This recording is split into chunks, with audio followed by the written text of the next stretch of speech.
ان کو کھڑا کیا جائے گا اور اللہ تبارک و تعالیٰ فرمائیں گے اے حافظ میری کتاب کی تلاوت کر، میرے کلام کی تلاوت کر، میرا کلام پڑھ۔ وہ حافظ قرآن کریم کی ایک آیت کریمہ پڑھے گا، اللہ تبارک و تعالیٰ اس حافظ کے ماں باپ کا ایک درجہ بلند کرے گا، پھر وہ ایک آیت کریمہ اور پڑھے گا، پھر ایک درجہ اور بلند کرے گا۔ اس طریقے سے حافظ پڑھتا چلا جائے گا اور ماں باپ کے درجے بلند ہوتے چلے جائیں گے۔ اس کے بعد میں حافظ کو کہا جائے گا اے حافظ قرآن کریم پڑھتا جا اور جنت کے درجوں پر تک چڑھتا جا۔ تو محترم بزرگ و دوستو، جب ہمیں ان قرآن کریم پڑھانے والوں کی قدر معلوم ہوگی، محترم بزرگ و دوستو، آج ہمیں قرآن کریم سے، قرآن کریم کی جو لذت ہے اور جو محبت ہے وہ ہمیں نہیں رہی۔ محترم بزرگ و دوستو، قرآن کریم کا اعجاز ایک اس سے محبت کرنا ہے، ایک اس کی تلاوت کا کرنا ہے۔ آج ہمارے حفاظ اکرام نے اس کی تلاوت کرنے کا شوق ان کے اندر سے ختم ہو گیا ہے۔ ہمارے حفاظ اکرام کے ہاتھوں میں موبائل آ چکا ہے۔ جس صحابہ اکرام رضوان اللہ تعالیٰ علیہم اجمعین کے بارے میں آپ پڑھیں گے، حضرت فاطمہ رضی اللہ تعالیٰ عنہا کے بارے میں آتا ہے کہ ایک مرتبہ سردیوں کی رات تھی، جاڑوں کی رات تھی، کتنی لمبی ہوتی ہے، تو ان کے بارے میں لکھا ہے کہ ایک مرتبہ انہوں نے عشاء کی نماز کے بعد دو رکعت نماز نفل کی نیت باندھی، اور جب انہوں نے نیت باندھی تو قرآن کریم کی تلاوت کرنی شروع کر دی۔ قرآن کریم کی تلاوت کرتی رہی، پتہ نہیں چلا، 1 گھنٹہ گزر گیا، 2 گھنٹے گزر گئے۔ جب بعد میں سلام پھیرا تو دیکھا تو صبح صادق ہو چکی تھی۔ محترم بزرگ و دوستو، تو حضرت فاطمہ رضی اللہ تعالیٰ عنہ نے شکوہ کیا، اے اللہ تیری رات کتنی چھوٹی ہو گئی ہے، میں نے تو 2 ہی رکعت پڑھی تھی۔ یہ قرآن شریف کی لذت اور اس سے محبت کرنا۔ روایت میں آتا ہے کہ اللہ کے رسول صلی اللہ علیہ وسلم نے ایک جگہ اپنا قافلہ بھیجا، ایک لشکر بھیجا دشمن سے لڑنے کے لیے، دشمن سے مقابلہ کرنے کے لیے۔ اب وہ وہاں پہنچے، مقام پر پہنچ گئے، رات ہو گئی۔ اب صحابہ اکرام نے نظام بنایا کہ رات میں حملہ نہیں کرنا ہے بلکہ آرام کرنا ہے۔ تو صحابہ اکرام نے مشورہ کیا اور یہ طے کیا کہ تمام لشکر جو ہے آرام کرے گا، وہ سوئے گا، لیکن 2 آدمی پہرے داری کریں گے، چوکی داری کریں گے۔ محترم بزرگ و دوستو، تمام لشکر سو گیا، 2 صحابی اٹھے اور انہوں نے پہرے داری کرنی شروع کر دی، دیکھ بھال کرنی شروع کر دی۔ انہوں نے بھی آپس میں مشورہ کیا کہ جاگنا مقصد ہے، صرف دشمن کو دکھلانا مقصد ہے کہ ان کے یہاں بیداری ہے، یہ جاگ رہے ہیں۔ تو انہوں نے آپس میں مشورہ کیا کہ کیوں نہ ہم میں سے اگر دونوں ہم بیدار رہے، دونوں پہرے داری کرتے رہے، ایسا نہ ہو جائے کہ دونوں کو نیند آ جائے اور دشمن حملہ کر دے۔ تو انہوں نے مشورہ کیا کہ ایک سو جائے اور دوسرا پہرے داری کرے۔ تو ان میں سے ایک صحابی سو گئے اور دوسرے پہرے داری کرنے لگے۔ ان کے ذہن میں بات آئی کہ جاگنا مقصد ہے، صرف دکھانا مقصد ہے دشمن کو۔ تو انہوں نے 2 رکعت نماز نفل کی نیت باندھ لی اور قرآن کریم کی تلاوت کرنی شروع کر دی۔ قرآن کریم کی جس وقت تلاوت شروع کی، ان کو مزہ آیا۔ ادھر دشمن نے دیکھا کہ آواز آ رہی ہے، تمام لشکر سویا ہوا ہے، لیکن وہ شش و پنج میں تھے کہ پتہ نہیں آواز آ رہی ہے یہ کسی انسان کی آواز ہے یا کھجور کے تنے کی، درخت کے تنے کی آواز ہے۔ تو انہوں نے یہ چال چلی کہ تیر کو مار دیا جائے، اگر یہ آواز بند ہو گئی تو سمجھو انسان کی آواز ہے، اگر آواز بند نہیں ہوئی تو تیر لگتے یہ گر جائے گا۔ تو محترم بزرگ و دوستو، دشمن نے تیر چلایا، چنانچہ حدیث میں لکھا ہے وہ تیر ان صحابی کو لگا، لیکن صحابی کی نہ نماز میں فرق آیا نہ تلاوت میں فرق آیا۔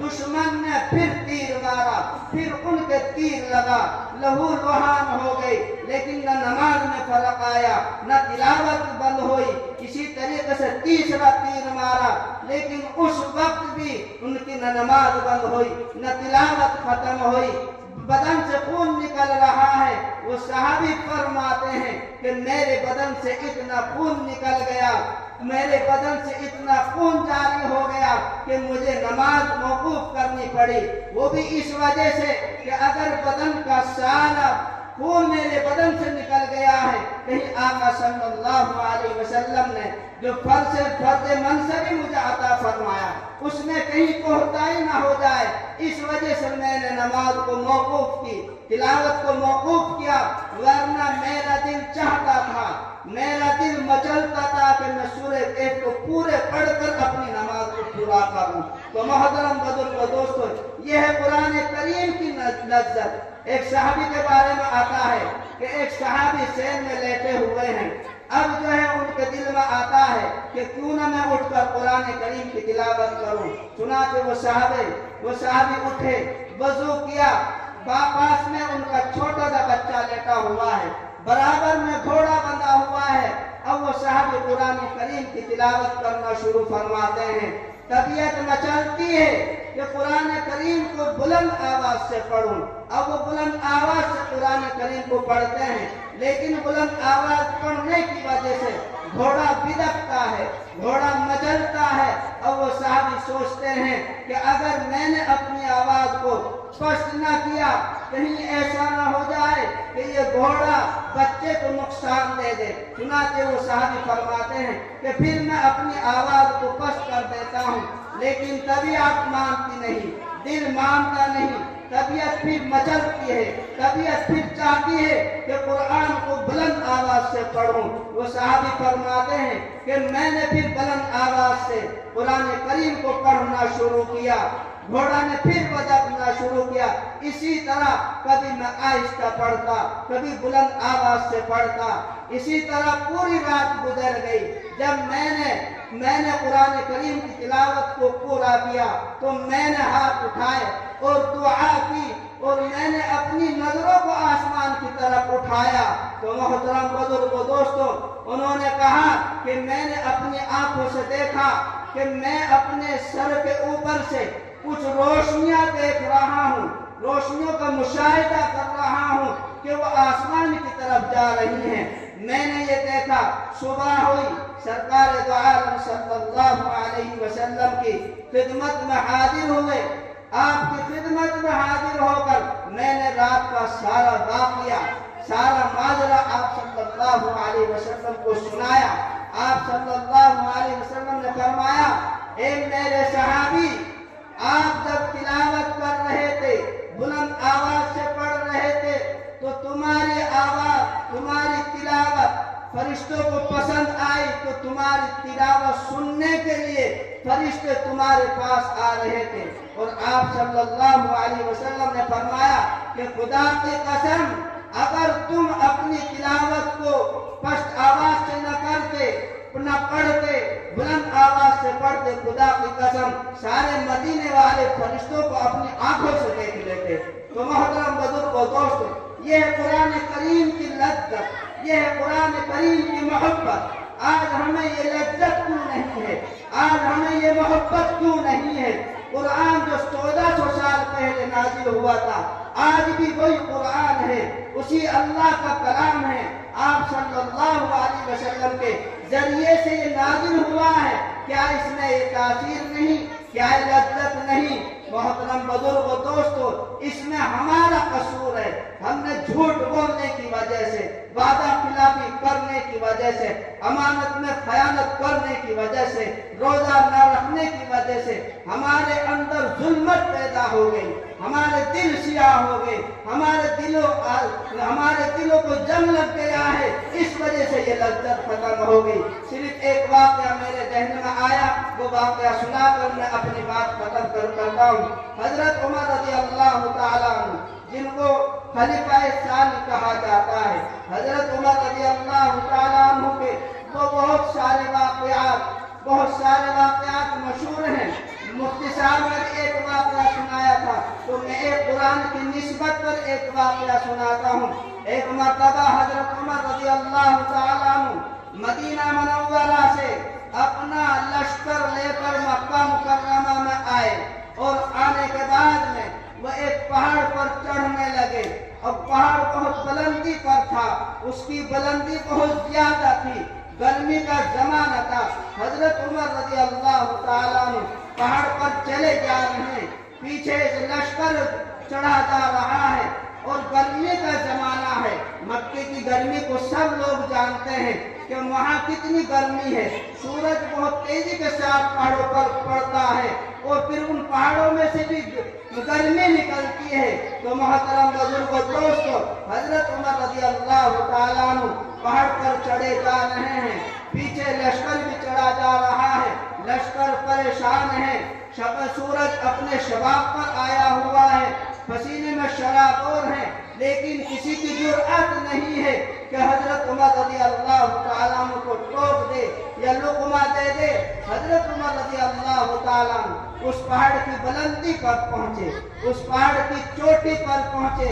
وہاں پہنچنے کے بعد میں نیچے اپنی نگاہ کو کر کے اس پہاڑ کی وادی میں دیکھنے لگے، اس کھائی میں دیکھنے لگے۔ لشکر دیکھ رہا ہے کہ امیر المؤمنین کو نہ معلوم کیا ہو گیا ہے، ہماری حالت نہیں دیکھ رہے کہ گرمی میں ہمارا کیا حال ہو رہا ہے، پسینے میں شرابور ہو رہے ہیں، معلوم نہیں کیا دیکھ رہے ہیں۔ ایک صحابی نے ارادہ کیا، ہمت کی، اور کہا امیر المؤمنین آپ اس وادی میں جھانک کر کیا دیکھ رہے ہیں؟ حضرت عمر رضی اللہ تعالیٰ عنہ نے فرمایا، آپ کو پتہ نہیں، آپ کو معلوم نہیں میں کیا دیکھ رہا ہوں، سنو میں کیا دیکھ رہا ہوں۔ میں اس وقت کو یاد کر رہا ہوں، زمانہ جاہلیت کو، کہ میرا باپ خطاب زمانہ جاہلیت میں مجھے اونٹ چلانے کے لیے دیتا تھا، اور میں ان اونٹوں کو لے کر اس پہاڑ کی وادی میں آتا تھا۔ میں جب اس وادی میں آتا تھا تو مجھے اونٹ چلانے بھی نہیں آتے تھے، میرے اونٹ جیسے میں لاتا تھا خالی پیٹ اسی طرح گھر جاتے تھے۔ تو جب میرا باپ خطاب شام کو اونٹوں کو خالی پیٹ دیتا تھا تو وہ مجھے کوستا تھا، وہ مجھے مارتا تھا، وہ مجھے برا بھلا کہتا تھا۔ اور میں آج کے اس دور کو یاد کر رہا ہوں کہ جس وقت سے میں نے اپنا ہاتھ آپ صلی اللہ علیہ وسلم کے ہاتھ میں دیا ہے، اور قرآن میرے سینے میں آ گیا ہے، اور اس قرآن کی نسبت نے مجھے چروائے سے امیر المؤمنین بنا دیا ہے۔ تو محترم بزرگ و دوستو، اللہ قرآن کریم میں ارشاد فرما رہا ہے، اقرأ وربک الاکرم، اے میرے بندے تو قرآن پڑھ، میں تیرا اکرام کروں گا۔ تو محترم بزرگ و دوستو، ان مکاتب دینیہ کی ہمیں قدر نہیں۔ حضرت محمود الحسن دیوبندی رحمت اللہ علیہ، جو حضرت تھانوی کے استاد ہیں، مولانا الیاس صاحب کاندھلوی رحمت اللہ علیہ کے استاد ہیں، علامہ انور شاہ کشمیری رحمت اللہ علیہ، جن کو خاتم الفقہاء والمحدثین کا لقب ملا ہے، مولانا حسین مدنی رحمت اللہ علیہ کے استاد، مولانا عبید اللہ سندھی رحمت اللہ علیہ کے استاد، بہت بڑے عالم دین، استاد العلماء ہیں، استاد المفسرین ہیں، استاد المحدثین ہیں۔ جب 4 سال مالٹا کے قید سے رہا ہو کر آئے، دارالعلوم دیوبند میں آئے، ایک رات عشاء کے بعد میں انہوں نے پروگرام کیا، اور اس میں جب بات انہوں نے کرنی شروع کی تو انہوں نے کہا کہ میں مالٹا کی جیل میں روزانہ سوچتا تھا کہ مسلمانوں کی پستی کا کیا سبب ہے، مسلمانوں کی زوال کا کیا سبب ہے، کیا وجہ ہے۔ روزانہ 4 سال تک میں تنہائیوں میں یہی سوچتا رہا۔ تو میں نے یہ کیا، میں نے یہ سمجھا، میں نے یہ سبق لیا کہ مسلمانوں کی پستی کے زوال کے صرف 2 سبب ہیں، 2 سبب ہیں۔ اس وجہ سے مسلمان ذلیل ہو رہا ہے، اسی وجہ سے مسلمان کٹ رہا ہے، اسی وجہ سے مسلمان بعزت ہو رہا ہے۔ جس وقت انہوں نے یہ الفاظ کہے کہ 2 سبق میں 2 نصیحتیں مالٹا کی جیل میں سے میں لے کر آیا ہوں، علماء پر سختہ طاری ہو گیا۔ وہ علماء کیسے تھے؟ حضرت تھانوی رحمت اللہ علیہ جیسے تھے، حضرت مدنی رحمت اللہ علیہ جیسے تھے، حضرت مولانا عبید اللہ جیسے وہ علماء تھے۔ ان کے اوپر سختہ طاری ہو گیا کہ ساری عمر انہوں نے قال اللہ وقال الرسول میں گزار دی۔ محدثین کو انہوں نے پیدا کیا، مفسرین کو انہوں نے پیدا کیا، مبلغین کو انہوں نے پیدا کیا۔ جیل میں سے کون سی نصیحت لے کر آئے ہیں؟ کون سے 2 سبق لے کر آئے ہیں؟ تو انہوں نے فرمایا اس کے 2 سبق ہیں، ایک تو قرآن کریم سے اعراضی، ایک تو قرآن کریم سے اعراض کرنا، پس پشت کو ڈال دینا، اور دوسرے امت کا اختلاف۔ یہ 2 وجہ ہے تو انہوں نے طے کر لیا کہ آئندہ میری جتنی زندگی باقی ہیں، جتنے سال باقی ہیں، جتنے ایام باقی ہیں، جتنی راتیں باقی ہیں، میں ان کو 2 کام میں لگاؤں گا۔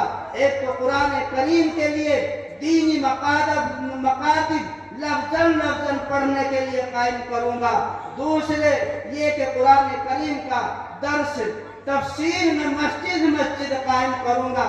لفظی اعتبار سے بھی، معنی اور مطلب کے اعتبار سے بھی جب یہ دونوں چیزیں وجود میں آئے گی، لفظاً بھی یاد ہو جائے گا، قرآن کے بارے میں پتہ چل جائے گا کہ قرآن ہمیں چوری کرنے سے منع کر رہا ہے، قرآن ہمیں اختلاف کرنے سے منع کر رہا ہے، قرآن ہمیں ایک دوسرے سے دوری بنانے سے منع کر رہا ہے، قرآن ہمیں یتیموں کا مال کھانے سے روک رہا ہے، وہ قرآن ہمیں ظلم کرنے سے روک رہا ہے۔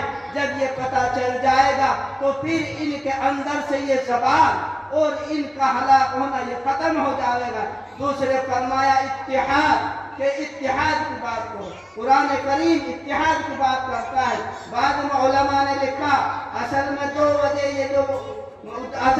وجہ جو شیخ الہند رحمت اللہ علیہ نے بتلائی ہے، یہ ایک ہی وجہ ہے کیونکہ قرآن کریم کے اندر جو ہے وہ اتحاد کا بھی پہلو ہے۔ تو محترم بزرگ و دوستو، یہ مکاتب کوئی ہلکے نہیں ہے، یہ مکاتب ہمارے یہاں، میں تو وہاں شاملی میں فخر کے طور پر اپنے یہاں کی تعریف کرتا ہوں کہ الحمدللہ ثم الحمدللہ ہمارے یہاں قصبہ پیرانے میں مسجدوں میں مکاتب کا نظام بہت مضبوط ہے۔ ہر مسجد میں 50، 100، 150 بچے پڑھتے ہیں۔ یہ بہت بڑی دین کی بقا اسی میں محترم بزرگوں کو۔